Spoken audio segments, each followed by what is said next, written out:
Hello friends, daily dictation के लिए channel को सब्सक्राइब कर लें और डिक्टेशन पसंद आए तो उसे लाइक करें और अपने दोस्तों में शेयर करें। यह डिक्टेशन 5 सेकंड बाद शुरू होगी।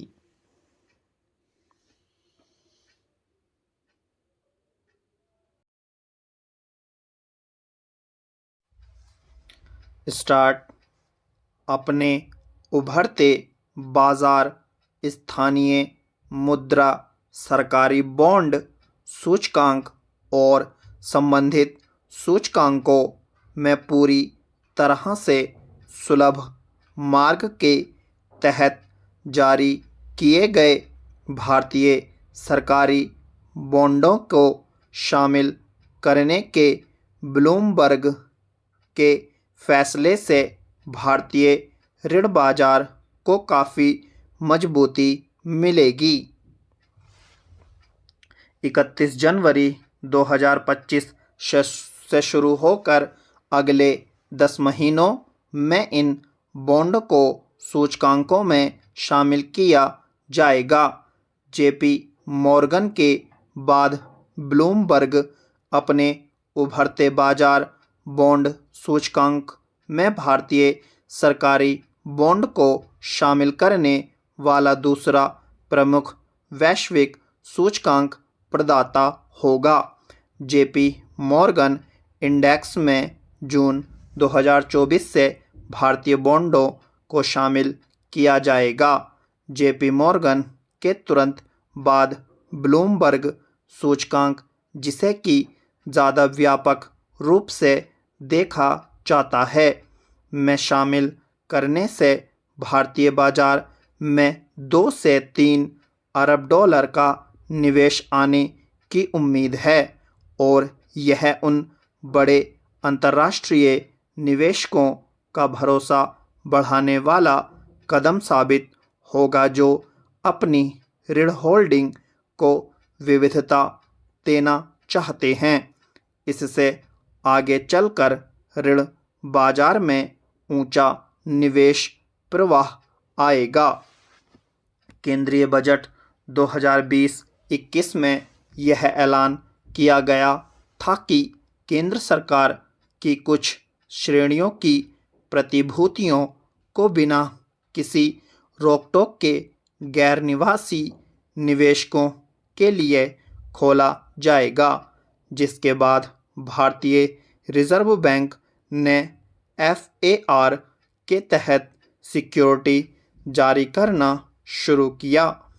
उम्मीद के मुताबिक ही इससे वैश्विक सूचकांकों में भारत सरकार के बॉन्डों को शामिल करने का मार्ग प्रशस्त हुआ। सैद्धांतिक रूप से देखें तो बॉन्डों को सूचकांकों में शामिल करने के कई फायदे हैं। इससे विदेशी बचत का बड़ा प्रवाह आएगा, जिससे न केवल सरकार को अपने राजकोषीय घाटे की भरपाई करने में मदद मिलेगी, बल्कि चालू खाते के घाटे की भरपाई में भी आसानी होगी। इन सूचकांकों की निगरानी करने वाले फंड निष्क्रिय प्रकृति के हैं और इनसे आने वाला प्रवाह सक्रियता से प्रबंधित कोषों के मुकाबले ज़्यादा स्थायी माना जाता है।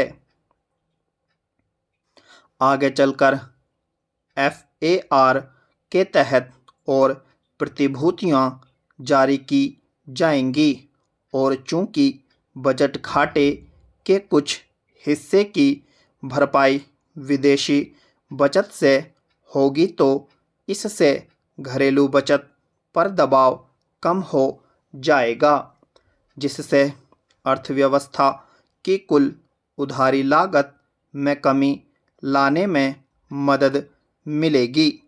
व्यापक स्तर पर देखें तो वैश्विक सूचकांकों में सरकारी बॉन्डों को शामिल करना भारत के वृहद आर्थिक ताकत में भरोसे को भी बताता है। भारत दुनिया की सबसे तेज बढ़ती बड़ी अर्थव्यवस्थाओं में से है, जिसमें वृहद आर्थिक स्थिरता भी है। भारत के पास बड़ा विदेशी मुद्रा भंडार भी रहता है, जिससे विदेशी मोर्चे पर स्थिरता बनाए रखने में मदद मिली है। हाल में अमेरिकी फेडरल रिजर्व द्वारा नीतिगत सख्ती के दौर में इसका प्रमाण भी मिला। साल 2024 में अब तक भारतीय ऋण बाजार में विदेशी पोर्टफोलियो निवेशकों ने करीब $5 अरब का निवेश किया है।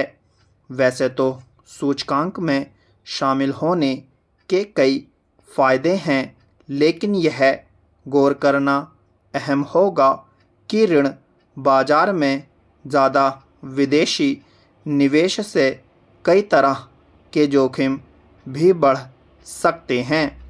जैसा कि रिजर्व बैंक के गवर्नर शक्तिकांत दास ने पिछले साल कहा था कि सूचकांक में शामिल होना एक दोधारी तलवार की तरह है। वैसे तो निकट अवधि में सूचकांकों में भार बढ़ने और इन सूचकांकों की निगरानी करने वाले प्रबंधन के तहत परिसंपत्तियों में वृद्धि होने से प्रवाह में वृद्धि होगी। लेकिन यदि सूचकांक प्रदाताओं द्वारा भारत का भार कम किया जाता है तो इसका विपरीत भी हो सकता है। ऐसे हालात में विदेशी कोष भारतीय प्रतिभूतियों से निकल जाएंगे और इससे उधारी की लागत तथा भारतीय रुपया दोनों पर दबाव बढ़ेगा। FAR के तहत अधिक निर्गम जारी होना, जो कि विदेशी निवेशकों के लिए एक तरलता वाला बाजार बनाने के लिए ज़रूरी होगा, दबाव के समय अस्थिरता को बढ़ा सकता है। इसका मतलब यह है कि अधिक विदेशी निवेश के लिए बेहतर और ज़्यादा चुस्त वृहद आर्थिक प्रबंधन की ज़रूरत होगी। संक्षेप में कहें तो भारत को कम और स्थिर मुद्रास्फीति के साथ साथ कम राजकोषीय और चालू खाता घाटा बनाए रखने का लक्ष्य रखना होगा। वैसे तो इसे लगातार कम किया जा रहा है, लेकिन इस संदर्भ में उच्च सरकारी बजट घाटा एक नाजुक बिंदु बना हुआ है। मुद्रा की अस्थिरता पर काबू पाने के लिए रिजर्व बैंक को विदेशी मुद्रा प्रवाह का भी सक्रियता से प्रबंधन करना होगा। स्टॉप।